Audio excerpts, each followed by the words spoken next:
I'm actually standing on what used to be a road that led up to this bridge behind me. So as you can see behind me, there has been a steady stream of traffic here on Interstate 75. Police say that all of these meth labs left unattended are not only dangerous to the environment of Leslie County. For example, this wall of fog behind me is all due to the high altitudes here near the Pikeville Airport. Without the proper amount of space or food, sometimes euthanizing the animals is their only option. The actual copper is inside these brass pipes, which are then attached to the antennas. Even though main roads like Highway 15 are clear, officials are still telling drivers to use extreme caution because they are still wet. Steve, crews are still on site surveying the crash, but they've been recently looking at a nearby tree that federal investigators believe have broken limbs that could be in connection to the crash. Now, they're not sure what that connection is, but they say they are going to continue to investigate all factors of what happened. 3 flags and 3 roses now stand in their honor. Just a small way of our community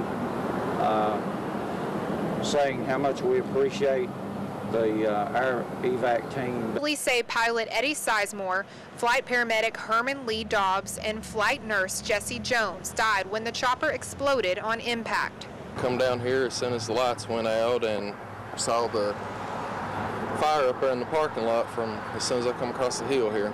Police say the helicopter was on its way back from transporting a patient to London when it crashed just a couple hundred yards away from the landing pad in the Paces Creek Elementary School parking lot. A National Transportation Safety Board investigator says they are looking for specific indicators in the rubble. We're going to go through, look at all the aircraft as it sits, and document any fracture points, the burn patterns, things like that. Investigators don't know what caused the crash, but say a device on board may be able to help. These have some similar recording devices. They don't get the cockpit voice, but they get the flight path and everything. So we're going to extract that and send that to our lab in D.C. for download to see if it has any pertinent information. Police say they received conflicting reports of fog and engine noises from witnesses, but hope to soon find out what happened to their fellow first responders. Now, the federal investigator that I talked to today says that he expects parts of the helicopter to be moved as early as tomorrow, but also expects to be on scene investigating as late as Monday. Live in Clay County, RebekahPewitt, WYMT Mountain News. Bags upon bags of hazardous waste. Leslie County deputies say they came to Cane Fork to follow up on an anonymous meth lab tip, but found something similar to a meth factory instead. Where it was so late, we really couldn't see because it's kind of a wooded area. So I decided to come back this evening, which when I returned, I did not expect to find what we found. More than 160 meth labs and meth precursors littered the woods, hidden under leaves, trees, and some in plain sight. The camping fuel, the blister packs, I've never seen that many before either. There was over 200 empty packages of pseudoephedrine. There's a bunch of them down here. The labs ranged in shape and size. Several of them were still active. Police say that all of these meth labs left unattended are not only dangerous to the environment of Leslie County, but to everyone living within their proximity. It can run off and get into the water system. It can affect people. I mean, this is just unacceptable.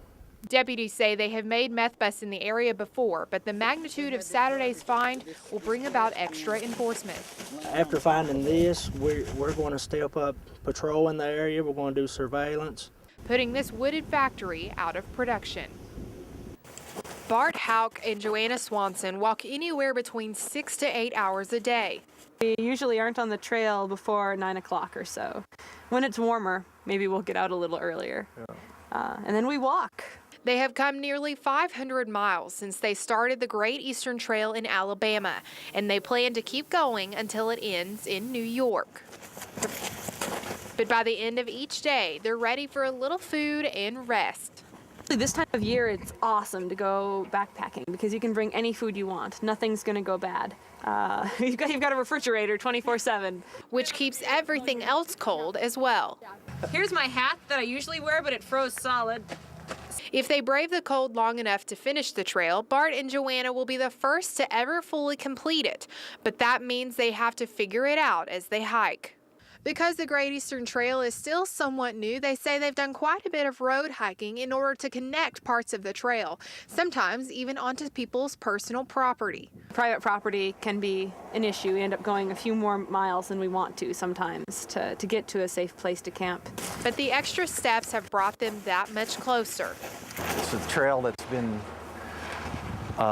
in the works for a long time, and hopefully, I think that this stage in the game that we're pretty confident that we're going to finish it all. To the nearly 1,000 miles left to walk. In Letcher County, RebekahPewitt, WYMT Mountain News.